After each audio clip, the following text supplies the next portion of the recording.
Thank you for tuning in to the Shikama Live Show. Asia shares decline following hawkish Fed comments. Asia equity markets declined on last Friday following hawkish comments from a Federal Reserve official.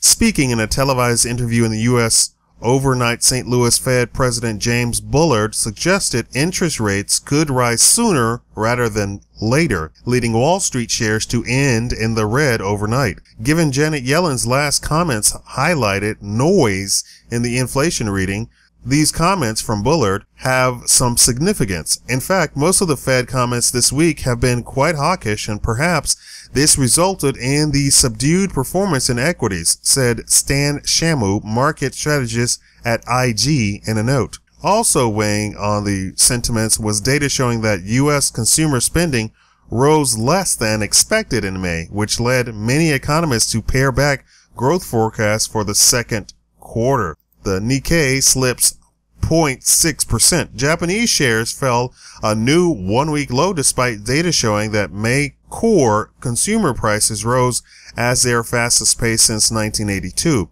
A stronger yen was to blame for the weaker sentiment as the currency hit a new one-month low of 101.47 per dollar. Retailers declined after other data released before the market opened showed retail sales slipping 0.4% on year. 7 and 1 eased 0.3%, while fasting retailing dipped 0.6%.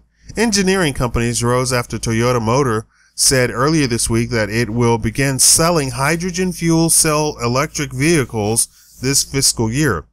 Hydrogen station marker Mitsubishi Kakoki Kaishi rallied as much as 14%. Shanghai down 0.4%. Sentiment in mainland shares fell after Chinese investigations discovered $15 billion in gold-backed loans on Thursday that could be fraudulent. The findings come after authorities suspected improper loans backed by copper and aluminum at the ports of Qingdao and Penglai. Street firms led the gains in the Shanghai Composite, with Batao Steel rallying 2% and Baoshan Steel up 1.7%. Hong Kong listed Standard Chartered dropped nearly 4% after warning that profits would fall for the second straight year this year. ASX 0.2% lower. Australia's benchmark S&P ASX 200 index erased gains after climbing to its highest level in over 2 weeks at 5,480 points after the Reserve Bank of Australia's assistant governor said there was no signs of a speculative credit bubble in domestic house prices. Miners rose after iron ore prices rose to above $95 a ton, recovering from last week's 21-month low. Fortescue Metals rose over 2%, while BC Iron added 1%. Copsby down 0.2%.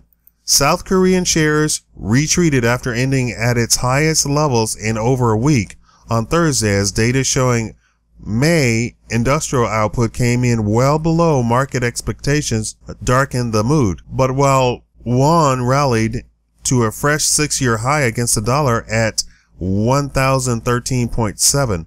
Blue chip stocks led the losses, with index heavyweight Samsung Electronics down 1%.